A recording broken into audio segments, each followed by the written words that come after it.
Shalom Bapak Ibu Saudara yang dikasihi dalam Tuhan. Sebagai pengguna teknologi digital, tentu saja tindak kejahatan bermodus penipuan sangat merisahkan kita semua, bukan? Kalau dulu para penipu itu menggunakan SMS, tetapi sekarang mereka mulai menggunakan aplikasi WhatsApp, Bapak Ibu Saudara. Para penipu ini begitu lihai menggunakan trik untuk mengelabui korbannya, ya, dengan modus meminta tolong bantuan, kemudian menyatakan kita menang undian, menang hadiah, atau bahkan mengatasnamakan diri mereka itu dari pihak bank tertentu, Bapak Ibu Saudara. Mereka menggunakan foto, menggunakan dokumen, tata bahasa yang begitu meyakinkan untuk mengelabui para korbannya. Nah, Bapak Ibu Saudara, kita perlu waspada terhadap penipuan-penipuan seperti ini, bukan? Bapak Ibu Saudara, di dalam hal pengajaran, di dalam hal doktrin, iman yang kita percaya, kita juga perlu mewaspadainya. Dan ini penting kenapa?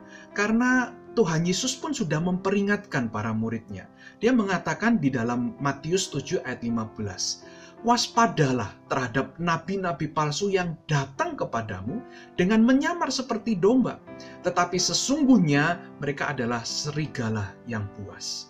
Namanya juga nabi-nabi palsu. Tentu saja mereka mengajarkan ajaran yang palsu, yang tidak sesuai dengan apa yang dikehendaki oleh Allah tentang kebenaran firman Tuhan yang sesungguhnya. Nah, Bapak Ibu Saudara, bagaimana kita mewaspadai ini?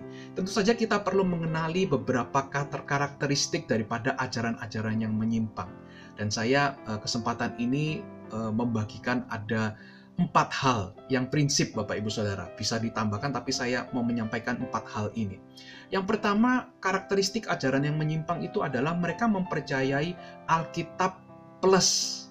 Jadi mereka tidak merasa cukup dengan Alkitab yang ada, Perjanjian Lama dan Perjanjian Baru yang kita pegang saat ini, tetapi mereka menambahkan entah itu kitab-kitab yang baru, yang lain, yang menurut mereka, pandangan mereka, dan mereka meyakini bahwa kitab yang di luar Alkitab itu, yang tambahan itu, yang plus itu, punya kuasa, punya otoritas yang sama, bahkan melebihi daripada Alkitab. Itu ciri yang pertama, mereka pegang Alkitab plus. Yang kedua, ciri ajaran yang menyimpang itu adalah Alkitab minus. Jadi mereka pakai Alkitab yang sama, tetapi mereka memilah-milah. Sebagian dari Alkitab itu mereka keluarkan, mereka tidak mau pakai. Kenapa? Karena menurut mereka itu tidak sesuai dengan ajaran yang mereka anut. Jadi ada 2 sekarang ya, Alkitab plus sama Alkitab minus. Lalu yang ketiga, ajaran yang menyimpang itu biasanya mereka mempunyai pemahaman tentang doktrin Trinitas yang tidak seimbang.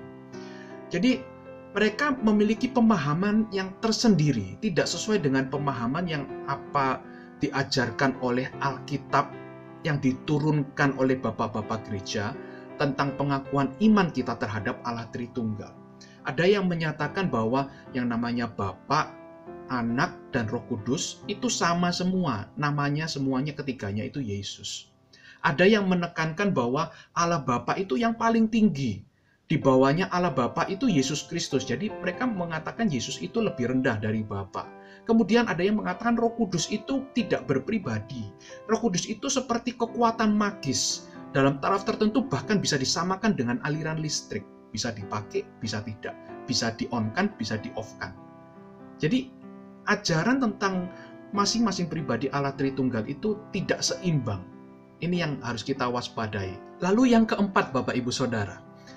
Ajaran yang menyimpang itu punya penekanan yang terlalu berlebihan terhadap hal-hal yang supranatural. Matius 24 ayat 24 mengatakan seperti ini, Bapak Ibu Saudara. Sebab Mesias-Mesias palsu dan nabi-nabi palsu akan muncul dan mereka akan mengadakan tanda-tanda yang dahsyat dan mujizat-mujizat. Sehingga sekiranya mungkin mereka menyesatkan orang-orang pilihan juga. Kemudian Kolose 2 ayat 18. Janganlah kamu biarkan kemenanganmu digagalkan oleh orang yang pura-pura merendahkan diri dan beribadah kepada malaikat serta berkanjang pada penglihatan-penglihatan dan tanpa alasan membesar-besarkan diri oleh pikirannya yang duniawi. Jadi dari ayat-ayat ini Bapak Ibu Saudara kita bisa melihat mereka yang mengajarkan ajaran yang menyimpang itu bukan berarti mereka tidak bisa menyajikan mujizat loh. Mereka bisa, menunjukkan hal-hal yang supranatural.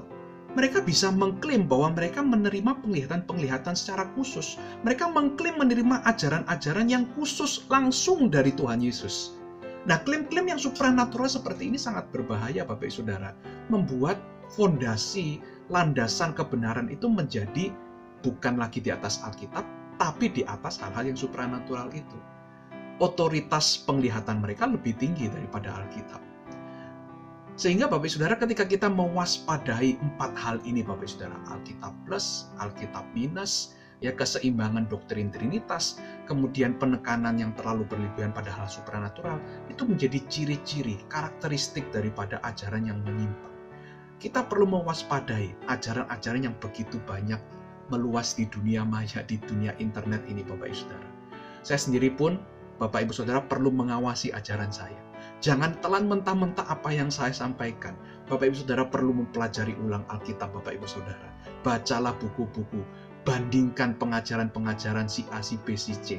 Manakah yang benar? Dan kita mohon hikmat daripada Allah Roh Kudus untuk membukakan kebenaran itu bagi kita. Akhir, saya mau menutup dan mengutip daripada perkataan Paulus kepada Timotius di dalam 1 Timotius 4 ayat 16. Apa yang Paulus sampaikan? Paulus mengatakan, awasilah dirimu sendiri dan awasilah ajaran. Kiranya firman Tuhan ini menolong kita dan menguatkan kita dan semoga mendorong kita untuk terus belajar apa yang kita yakini dan percayai. Tuhan Yesus memberkati kita semua.